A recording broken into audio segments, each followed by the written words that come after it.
you done now? Broadcasting live from Houston, Texas, and around the world. TV host, best-selling author, and radio personality Brad Gilmore brings you a collection of conversations with stars from movies. Mark Wahlberg. Hey, how are you? The legendary Mr. Christopher Lloyd. Christopher, how are we doing? I'm doing good. Great introduction. Television. Jimmy Fallon joins us this morning. Jimmy, how you doing, my friend? Good morning. Thank you so much, Brad, for having me. I appreciate this, bud. Kelly Ripa. Brad, thank you for having me. Comedy. Jay Leno joins us. Jay, how you doing? Hey, Brad, what's going on? Gabriel Fluffy Iglesias. Good morning. Music. Lola Monroe. Thank you. Thank you for having me. The legendary frontman of AC/DC, Brian Johnson, joins us right now. Brian, how you doing? Good morning, Brad. Well, lucky to talk to me, funny lad. Grammy Award winner Maya joins us. How are you? And more. This is The Collection. Now your host, the Boat, Brad Gilmore. And he's joining me right now to talk about Masters of Puppets, the play coming to the stage at the Legacy Theater in Branford, Connecticut. One of the principal roles joins me. You've seen this man all over television and movies for decades now, and he's taking his talents to the stage. He is Mr. Kurt Fuller. Kurt, how are we doing today? Oh, very well, thank you. My God, you make me sound more important than I feel, but I appreciate it. Well, you are important, man, and you're important in this production of Masters of Puppets. When this first kind of landed on my radar, that James Roday Rodriguez is producing a wrestling-centric play, it literally touched all the buttons for me. It hit all the categories. It was something that I just automatically wanted to know more about. Tell me, how did Masters of Puppets end up on your radar? Was it through James, or how did you kind of get this gig? Well, I know James. I was in psych for many years and was a friend of James before then. But yes, it came to me through James Roday, as many things do. And he knew that I had been in No Holds Barred in 24. I don't know. Okay, 1989. Talkies, it was after Talkies started. Okay, 1989. And that was sort of one of my first jobs ever. And this Masters of Puppets, he said, just read the script, read it, tell me what you think. And it felt so genuine. It reminded me of so many, I saw Vince, I saw Hulk, I saw all those guys that, it's not a play about wrestling. It's a play that takes place. It's a play about sex, money, and power, basically, and a marriage, a high-powered marriage that takes place in the world of wrestling and behind the scenes of a World Wrestling Federation or WWE type business. And there's wrestlers in it, and there's powerful people in it. There's losers in it. There's baby faces. There's just, if you like comedy, drama, or wrestling, you're gonna like this play. So that is everybody. Well, yeah. I mean, when I talked to James last week about it, he said, imagine Succession with just a wrestling backdrop to it, the HBO show Succession, and it kind of sounds like what you're describing. Yeah, but he did it, of course, as usual, much better and much more succinctly than I did, because I'm just here, grasping at straws, and he knows what he's talking about. So James tells you to read the script. You read it, and you say, okay, I see all these characters. I see what you're going for here. Did he tell you to pay attention to a certain character that he had you in mind for? It was obvious what he had me in mind for. He had me in mind for what everybody's going to think is the Vince McMahon character. And okay, he's sort of like Vince McMahon, but I don't know if you've ever met Vince McMahon, but nobody is going to play or imitate Vince McMahon. He is a singular presence and force. I am playing a powerful and flawed man in this play. A brilliantly flawed person who has a great rise, and with all great rises come great falls. And not with all, but with most. And this is also the case. Who has a very powerful maybe even smarter wife. That's what's going on. That's the dynamic at work. So when you okay, I want to talk about No Holds Barred. I want to talk more about Masters of Puppets because the play runs now through June the 11th, and the final shows are kind of coming down this week at the Legacy Theater. Make sure you get tickets if you haven't already. But were you a pro wrestling fan at all prior to your kind of now 2 forays into the genre? Or did you grow up a wrestling fan? I grew up, wrestling when I was growing up wasn't that interesting. I mean, it was just, two very beefy guys going at it. And it wasn't,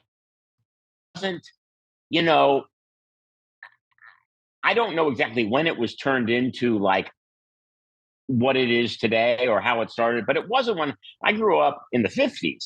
I grew up, in the 50s and early 60s. And it just wasn't that interesting to a kid. If I was a kid now watching wrestling today or watching wrestling in the past 20 years, I would have been much more interested.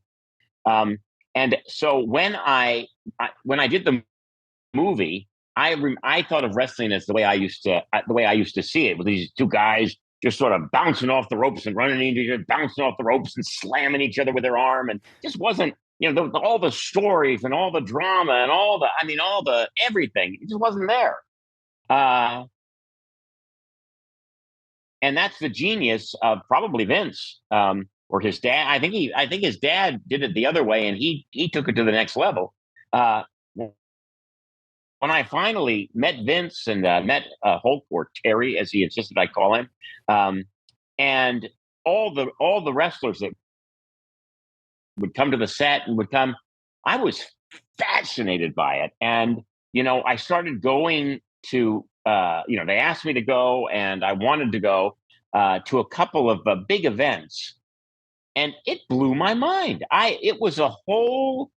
It's unimaginable what they've done and how interesting and dramatic it is, and how they've made these huge stakes. So much is at stake in wrestling, and my God, it's just mind-boggling, and it's impossible to not get caught up in it. So I don't seek wrestling out, but when it comes on, I don't change the channel. And if somebody said, "Hey, I'm going to go see so-and-so," I'd say, "Yeah, I'm coming." You're but right. Would I say I'm a big devotee of wrestling? No. But you're right. When you see a live event, there's something different there. I mean, I find myself, I'll get up out of my seat. Oh, yeah. I'm on the edge when a big match is occurring, and you get swept up in the pageantry and the drama and the storytelling of these incredible performers. So when you do No Holds Barred, was Vince around a lot? I mean, because he produced the movie. I know this was the first kind of big WWF film at the time. Was he around the set a lot? He was around a lot. Yeah, he was around, especially at the beginning. I know he had a hand in getting the script from where it started to where it ended up. And he has a lot to do every day, but he was there, and he was very, very personable. And I've never met anybody who just was he could sell you anything. He could sell you anything. And the kind of confidence he has, and just the size of his personality. I'd never met anybody like Vince. Vince, to me, came from another planet when I met him. He was another kind of being. He existed in a totally different world than I lived in. And I found him absolutely fascinating. Absolutely. I could have talked to him all day long.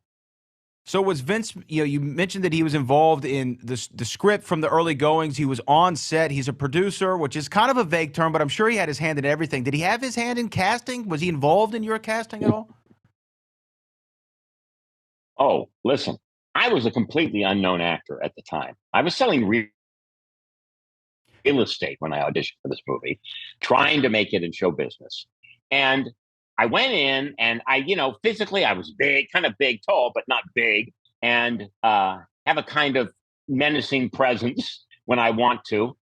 And they put me through like 6 long, hard auditions. All right. I mean, they'd have me do this stuff and they'd have me yell and they'd have me be quiet. They'd have me cry. It was like I was auditioning for War and Peace or something. I mean, it's goddamn, excuse me, it was no holds barred. Come on, guys, get a grip. And what I found out later, after the 5th audition, I got the role. And Vince told me later it was because he looked outside and I had come in and parked in the parking lot of wherever we were, and it had been raining. And I stepped in a puddle, and I apparently just got so angry and was going, "Ah, ah, ah." I don't know if I can say these words, but I was cussing and cursing. I was because I was about to go in for, this life-changing audition for me. And he looked and he goes, "That's the guy."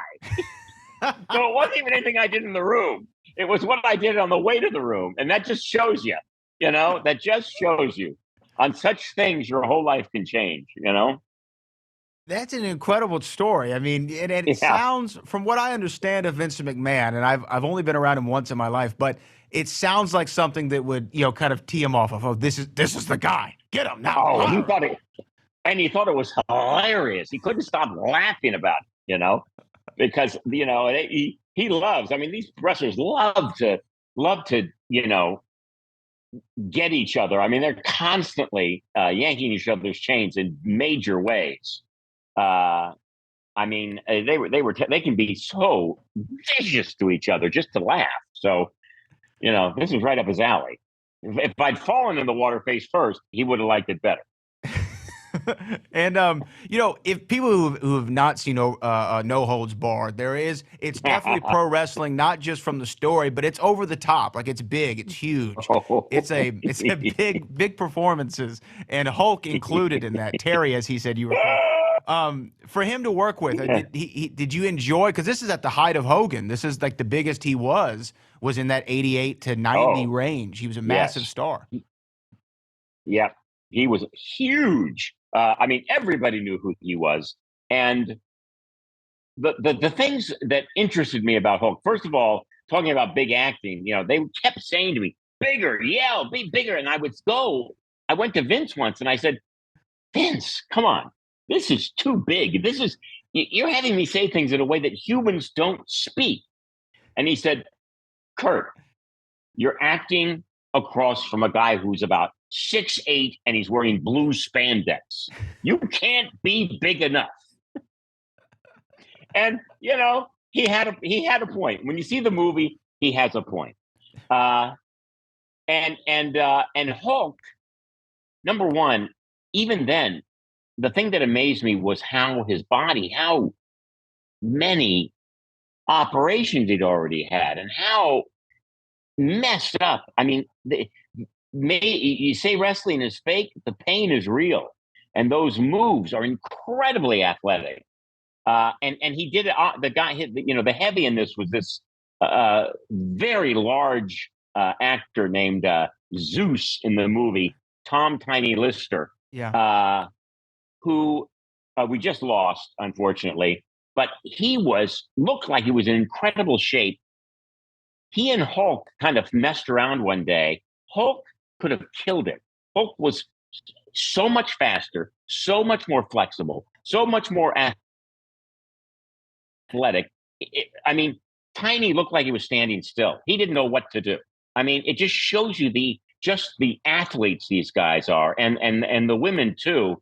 It's the things they do, and Hulk wasn't like even the best athlete, really. He was just had the most charisma. But his sleeper hold, what did it take? Not a lot. But he was really an incredible athlete, and he was all about business. He was a businessman, and they're in it because they love being around in front of people. They love the world of wrestling, and they love the money. And I get it completely. That's why I'm in acting.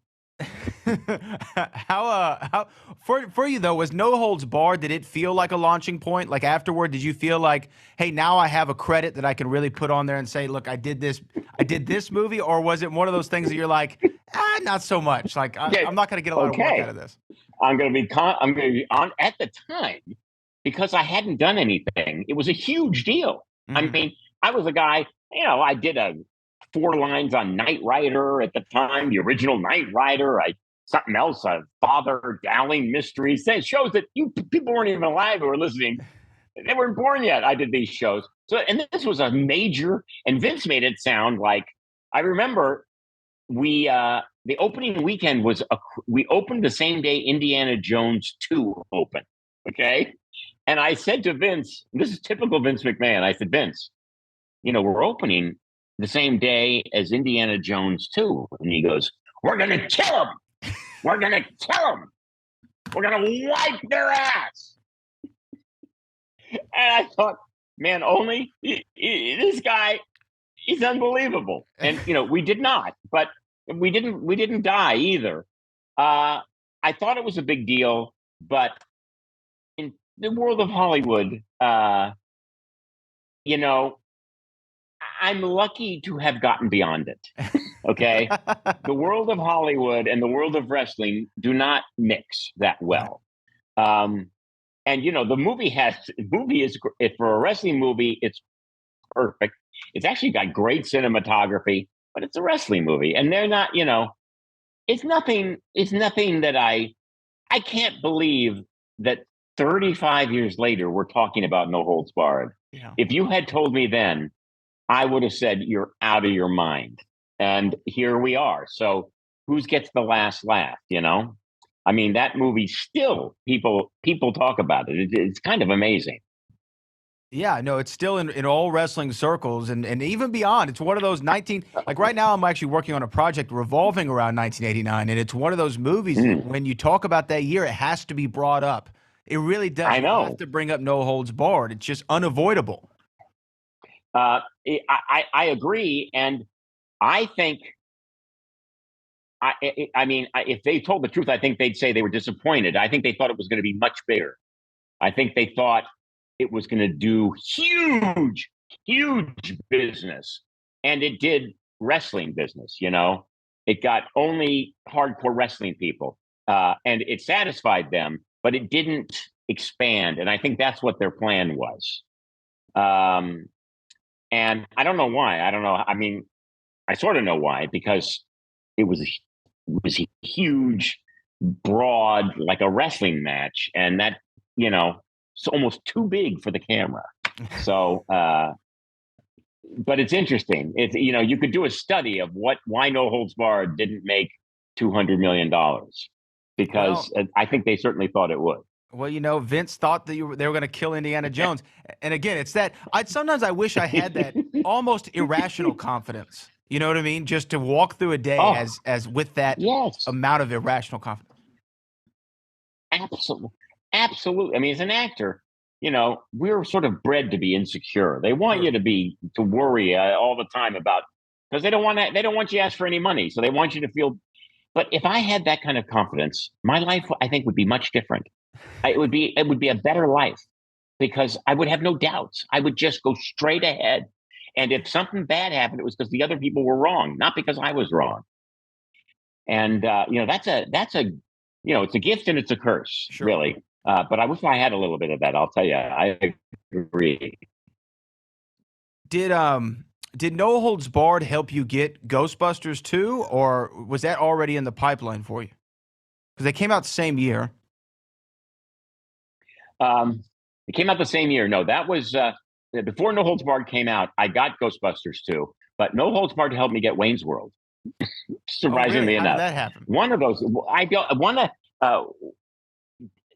both Mike Myers and Dana Carvey, when I was walking, like my third day of work, they both like stopped and said, rip him, Kurt, rip him. A line from No Holds Barred. So I didn't ask, but they saw it, and they thought I should be in Wayne's World. So, who am I to question? So yeah, it somehow they had seen No Holds Barred, which would probably surprise a lot of people. That's interesting. Yeah, well, that's awesome to hear. Now, fast forward a little bit to your connection with James Roday Rodriguez. Psych, and I mean this honestly, is my top 2 television shows of all time. I just love Psych. Since it came out, I was all the way in on it. Yeah. You portray Woody in the show for, I believe, the last few seasons you were in the show.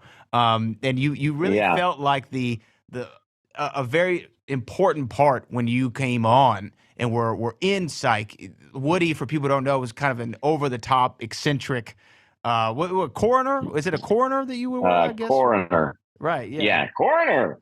Yeah. Santa Barbara coroner. The Santa Barbara coroner. It's a big job. It's a big job. A lot of dead people. More. Who knew that there was a murder a week in Santa Barbara? I mean, it is shocking. But in Psych, there was. High crime rate. I mean, that show just seemed like it was a pleasure to be on. Just the vibe, the chemistry between the cast, the jokes, the fun. I'm sure there's a lot of improv, especially from James Roday Rodriguez and crew. Talk to me about your just experience working on Psych for those years.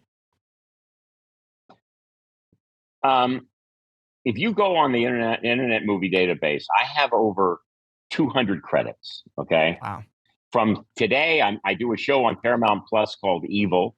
It's in its 4th season. I mean, I've not stopped working since No Holds Barred. It's crazy. Incredible. My favorite job is Psych. My favorite job. I went to do 1 episode and ended up doing 40 episodes. And I love those people. They're my family. It's crazy. You hear about it. It's actually true. James is still one of my closest friends. Maggie Lawson is one of my best friends. We all, we're probably going to make another movie because we can't get enough of each other. Yeah, I know. Well, of course, we're all getting everybody in the same place at one time is hard. But it was by far the most enjoyable, most rewarding, and most creatively rewarding experience I have ever had. I had total freedom. I could do whatever I wanted. And I would say, can I do that? Can I do that? And they would say, you're Woody. Woody can do anything. There was nothing that was off limits. So it was left up to me. And they're just all delightful people. And this is not Hollywood BS. It's really true. I could show you the text messages on my phone from everybody in the last week. That's so great to hear because it seems like y'all have that camaraderie. And you're right. The character Woody, in some ways you can equate him to, there's an episode of Seinfeld that some fans point out, like where it went over the top and Kramer builds the Merv Griffin set in his apartment and acts like he's on the television show. But I was like, no, it works for Kramer. Like he can get away with that. That's the only character. And you're right. Woody has that similar thing to where no matter what crazy thing you said you pulled out of somebody's body or you stole their watch or you, whatever it was, it never seemed out of place for Woody. Yeah. And, I think they got some pushback at first from the network because they said, well, you guys are the funny ones. Sean and Gus are funny. Everyone else is straight. And and Steve Franks, the creator, insisted that they wanted me to be funny and that it would be okay. And eventually the network became very happy with it. And, it got a great response from the audience. So everybody ended up happy, but it was only because, James and Dulé and Steve, the creator, saw it and had the imagination and didn't feel like, ooh, I don't want anyone taking away my laughs. They knew there was plenty of laughs to go around, and there were. And so I'm very grateful for it. Now that show has gotten me a lot of jobs. So. I'm sure. As opposed to No Holds Barred. Opposed to No Holds Barred. And in some ways it led you to Masters of Puppets. Let me ask you, for somebody who's been on the screen, small screen, big screen, going to the theater, when I was talking to James, I said the theater is actually the perfect forum for this story because wrestling is so much a theatrical production.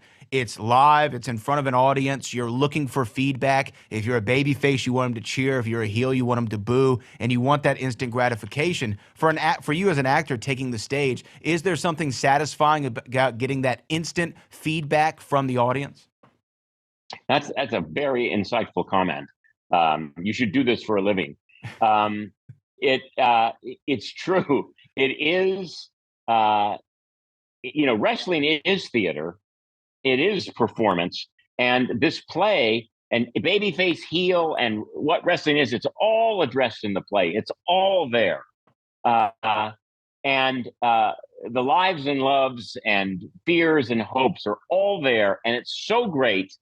To have an audience, they really respond, and some of it is very kind of dark, and some of it is very, very funny. And they, I have to say, so far, I mean, I'm a very skeptical, critical guy. I think it's working wonderfully, and I'm really proud to be a part of it. But it is the perfect venue for a play that takes place in the world of wrestling. And there's a lot of that performance. The wrestlers really, they're wrestlers in this play. They are crazy. They are, they're out of control. Some of them are out of control.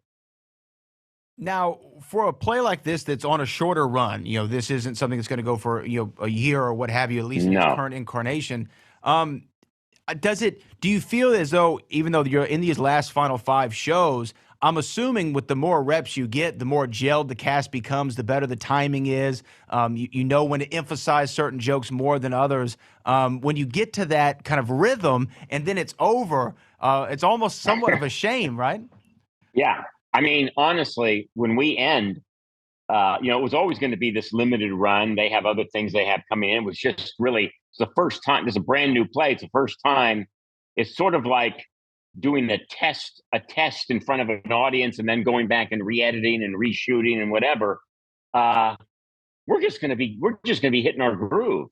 I guarantee the last 2 or 3 performances will be absolutely the best, because it's gotten better every time we do it. Because I'm just learning things now, and more, different ways, more subtle ways to do things, more ways, funnier ways to do things. When you act and you have the lines, and sometimes you don't really understand what's exactly really going on. It just occurs to you. All that stuff is happening now, so it's kind of a shame that, well, geez, I'm just getting good. I'm just now getting good, and now we're stopping. What the heck? But that's better than film, where, here, if I do something I don't like it, I think about it and I try something tomorrow night. You're doing a movie or a show, you're screwed. You go home and you think, I blew that. They're not going back. That's it. That's it forever. So I much prefer this style of acting. I just, you can't make a living as a stage actor unless you're, Matthew Broderick, or, there's a couple people, but I'm just happy to do it. I love it. I love doing it. It's why I became an actor. It just, I couldn't do it all the time. Having 2 children. Having 2 children and working on the golf game. Like, you got to have. And working, and there's a lot of lessons. Yeah. A lot of lessons. Masters of Puppets is running now through June 11th at the Legacy Theater in Branford, Connecticut. You can get tickets still online right now for the final 5 performances, and see Kurt Fuller, along with the other cast, produce this incredible play with the backdrop of the world of wrestling. Kurt, I can say this honestly, and I've legitimately been a fan of most of everything I've seen you in. I always enjoy your performances in, and No Holds Barred, but Psych especially is a very special show for me. So it's just great to spend some time with you and discuss this. And, everyone needs to go out and see Masters of Puppets, of course. Thank you very much. It was my absolute pleasure.